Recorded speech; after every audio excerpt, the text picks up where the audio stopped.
નમસ્કાર વિદ્યાર્થી મિત્રો, આજના આપણા આ વિડીયોમાં ધોરણ 9 અને 10માં કંજક્શન આવે છે એ કંજક્શન આપણે જોઈશું. આનાથી પહેલાં 8મા ધોરણમાં પણ તમને કંજક્શન આવે છે, સંયોજક. કંજક્શન એટલે કે એ 8મા ધોરણમાં તમને એન્ડ, બટ અને ઓર આ 3 કંજક્શન આવે છે. આ 8મા ધોરણનો વિડીયો મેં અપલોડ કરેલો છે, તો તમે એ જોશો એટલે તમને ખ્યાલ આવશે કે એન્ડ, બટ અને ઓરનો ઉપયોગ કઈ રીતે કરાય છે. તો આ વિડીયોમાં ફરીથી તમને પહેલાં સંયોજકની વ્યાખ્યા કહું કે સંયોજક એટલે શું. તો કે સંયોજક એટલે એક એવો શબ્દ જે બે વાક્યો હોય, શબ્દ સમૂહ હોય અથવા તો નામ હોય એને જોડે. હવે સૌથી પહેલાં આપણે એક સંયોજક જોઈશું, અધરવાઇઝ. હવે અધરવાઇઝ એટલે એનું ગુજરાતી થશે નહિતર, વિપરીત અસર કે પરિણામ દર્શાવે છે. 9મા ધોરણમાં અને 10મા ધોરણમાં પણ તમને એન્ડ, બટ અને ઓર રિપીટ થાય છે. તો એ રિપીટ થાય છે તો તમે એ 8મા ધોરણનો વિડીયો જોઈશો એટલે તમને વધારે ખ્યાલ આવી જશે કે એ સેન્ટેન્સ કઈ રીતે બને છે. તો હવે મેં તમને જેમ અધરવાઇઝનું આગળ આ વ્યાખ્યા વાંચી એવી રીતે આ અધરવાઇઝ છે એ ઓરનું સમાનાર્થી શબ્દ છે. જેમ કે ઓર એટલે અથવા, તો આ એનું સમાનાર્થી શબ્દ કે નહિતર, વિપરીત તમને પરિણામ દર્શાવે. તો એનો ફર્સ્ટ એક્ઝામ્પલમાં કે રન ફાસ્ટ, ઝડપથી દોડો. You will lose the race, કે તમે જે રેસ છે એ ગુમાવી બેસશો, એટલે કે તમે રેસમાં પાછળ રહી જશો, ઝડપથી દોડો. તો run fast, otherwise you will lose the race. ઝડપથી દોડો નહીતર તમે તમારી જે રેસ છે એમાં પાછળ રહી જશો. એટલે પહેલું સેન્ટેન્સ છે એ શરત દર્શાવે છે કે આમ કરો નહીતર વિપરીત પરિણામ આવશે, એની જે અસર છે એ વિપરીત થશે. એટલે બીજું પાછળનું જે સેન્ટેન્સ છે એ પરિણામ દર્શાવે છે. પછી બીજું સેન્ટેન્સ છે કે keep silence, get out. Keep silence એટલે શાંતિ રાખો નહીતર તમે ગેટ આઉટ, બહાર નીકળી જાઓ. તો આપણે એમ કહીએ કે નહીતર તમે આમ કરો તો શાંતિ રાખો, અધરવાઇઝ ગેટ આઉટ. એટલે એક કામ કરો એ શરત રાખે છે કે શાંતિ રાખો નહીતર તમે બહાર જાઓ, એટલે એ એનું પરિણામ દર્શાવે છે વિપરીત. પછી થર્ડ છે કે પ્લીઝ ટેલ ધ ટ્રુથ, મહેરબાની કરીને સાચો બોલો. ધ પ્રિન્સિપલ વિલ પનિશ યુ, કે પ્રિન્સિપલ તમને સજા કરશે. તો please tell the truth, otherwise the principal will પનિશ you, કે મહેરબાની કરી અને સાચું બોલો નહીતર પ્રિન્સિપલ આચાર્ય તમને સજા કરશે. તો આ રીતે અધરવાઇઝ જે કંજક્શન છે એનો ઉપયોગ થાય છે. અને બાકીનું જે છે બીજા નંબરનું કંજક્શન એ હવે આપણે નેક્સ્ટ જોઈશું. હવે નેક્સ્ટ આવે છે સો અને ધેરફોર. બંને શબ્દોનો મિનિંગ થશે તેથી, માટે.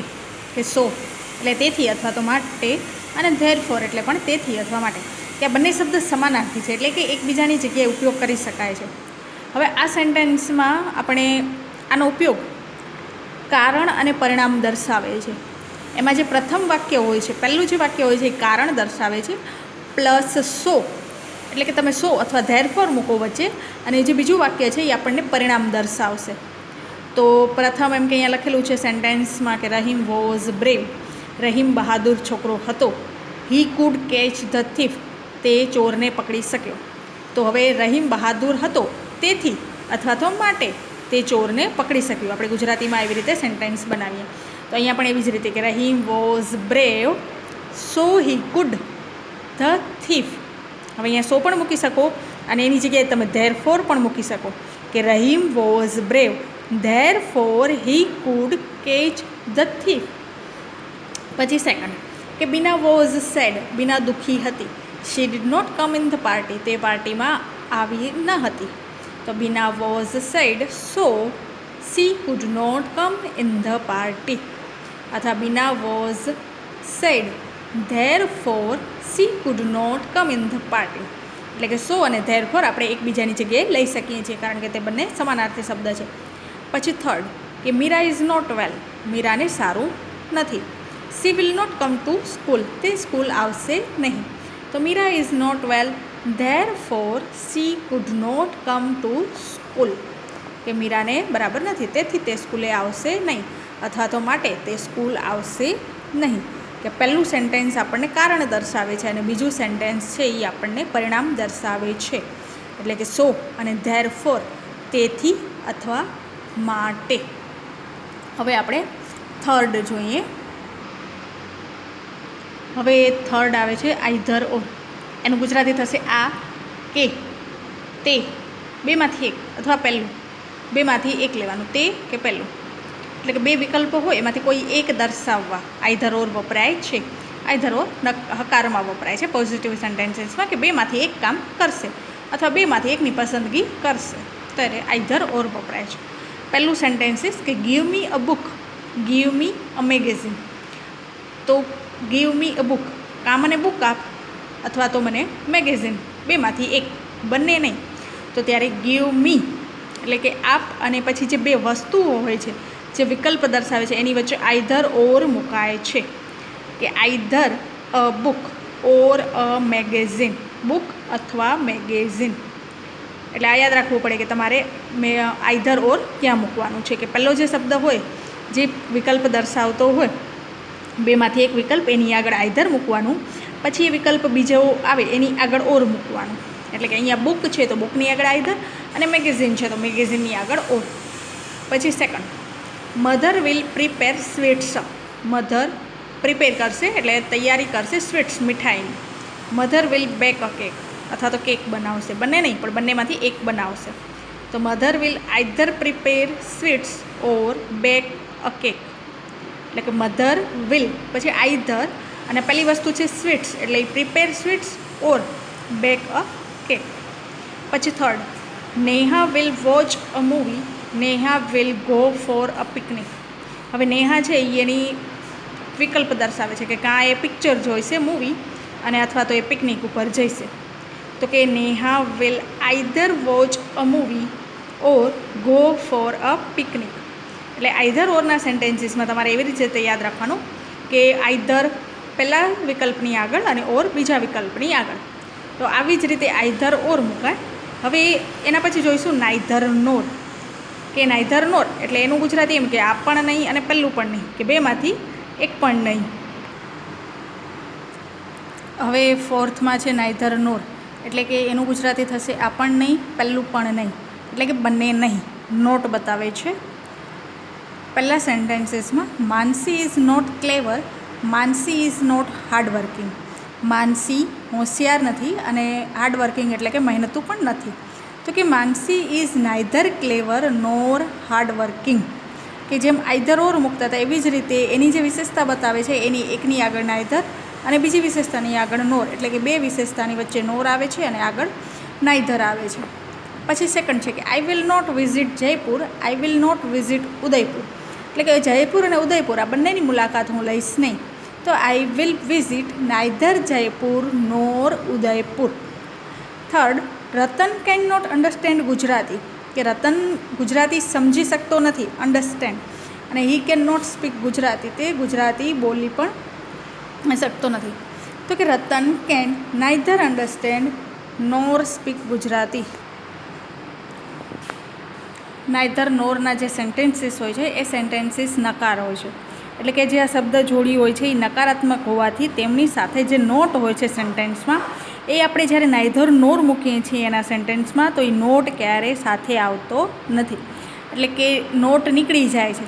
અને અહીંયા નાઈધર નોર એટલે એનો મિનિંગ પણ એવો જ થાય છે કે આ પણ નહીં અને પહેલું પણ નહીં, એટલે બંને નકારાત્મક જ દર્શાવે છે. તો ત્યારે એ નાઈધર નોર મૂકીએ છીએ ત્યારે એની વાક્યમાંથી નોટ નીકળી જાય છે.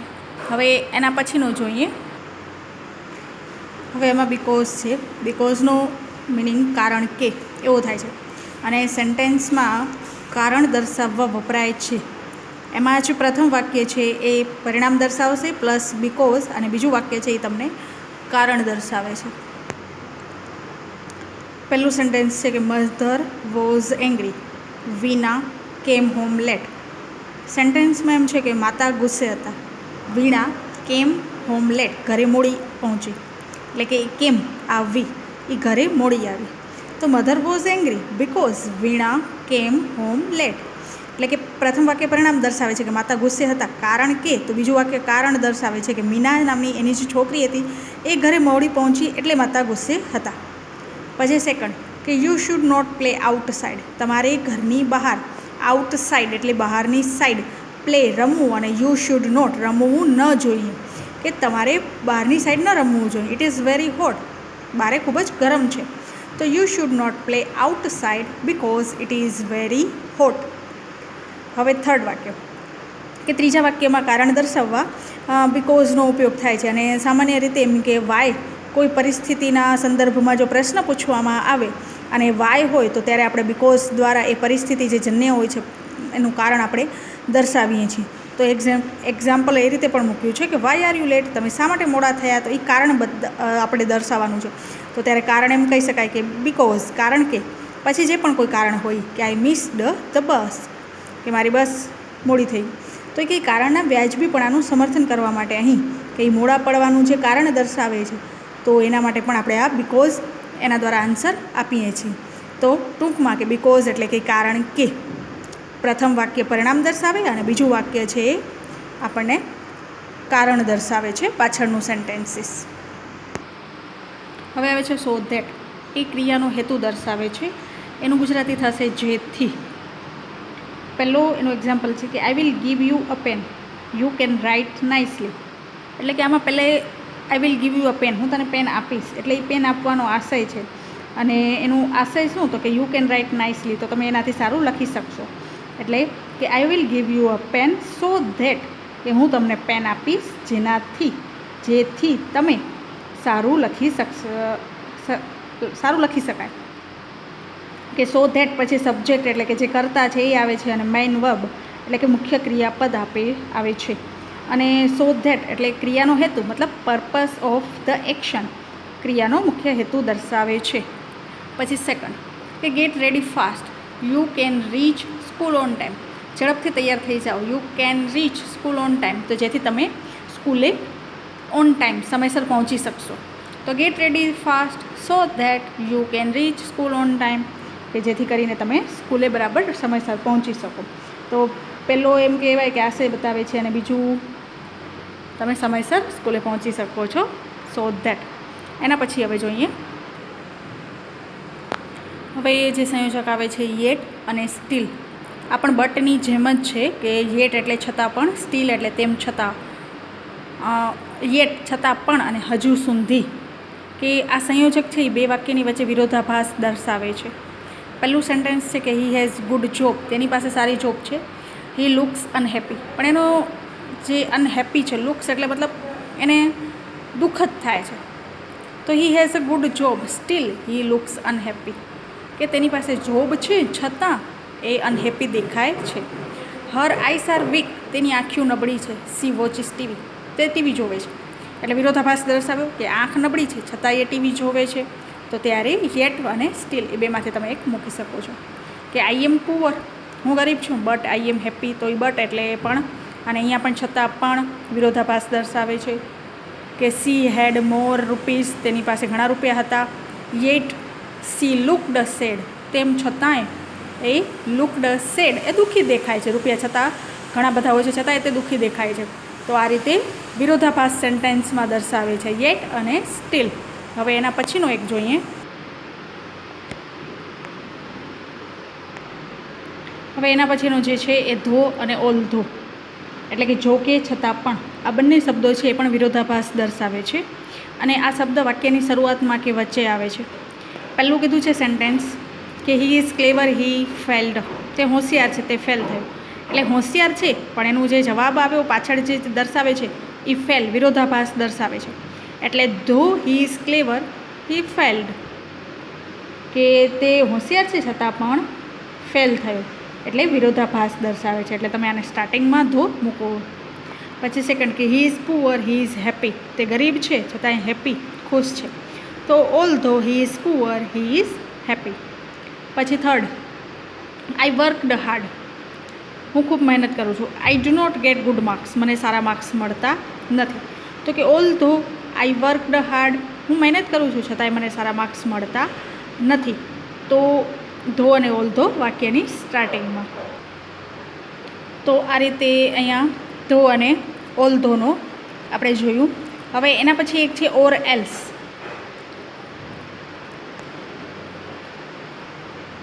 ઓર એલ્સ નહીતર અથવા તો, એટલે કે અધરવાઇઝ આપણે જે આગળ જોયું અધરવાઇઝ એનો સમાનાર્થી શબ્દ છે. કે કોઈ બે સંકલિત બનાવોમાંથી એકની પસંદગી કરે છે તો ત્યારે ઓર એલ્સ વપરાય છે. અધરવાઇઝનો સમાનાર્થી શબ્દ છે. એના એક્ઝામ્પલ જોઈએ. તો આ રીતે ઓર એલ્સ નહીતર અથવા તો, કે પ્લીઝ સીટ સાયલેન્ટલી, મહેરબાની કરી અને સાયલેન્ટ શાંતિથી બેસો. The teacher will get angry, શિક્ષક ગુસ્સે થશે. તો please seat silently or else the teacher will get angry, કે મહેરબાની કરી અને શાંતિથી બેસો, નહીંતર શિક્ષક છે એ ગુસ્સે થશે. એટલે કે અહીંયા તમને અધરવાઇઝ અથવા તો એલ ઓર એલ્સ. પછી એક જોઈએ કે Tarak should worked hard, Tarak ખૂબ મહેનત કરે છે. હી વિલ નોટ સક્સીડ, કે તેને સફળતા મળતી નથી. તો Tarak should worked hard or else he will not succeed. તો આ રીતે તમારા જે કંજક્શન છે 9મા અને 10મામાં આવે છે એ કંજક્શન અહીં કમ્પ્લીટ થાય છે. અને આમાં આગળ આપણે બધા જોયા. સ્ટાર્ટિંગમાં સૌથી પહેલાં આપણે અધરવાઇઝ જોયું હતું કે એમાં જે શરત બતાવે છે અધરવાઇઝ નહીંતર વિપરીત, તો એવી જ રીતે ઓર એલ્સ છે. કે ફરીથી એકવાર કહી દઉં કે અધરવાઇઝ અને ઓર એલ્સ. પહેલું સેન્ટેન્સ જોયું હતું રન ફાસ્ટવાળું, પછી સેકન્ડ છે કે કીપ સાયલેન્સ, ગેટ આઉટ. તો આ રીતે અહીં આપણા જે આ કંજક્શન છે એ બધા કમ્પ્લીટ થાય છે. તો થેન્ક યુ.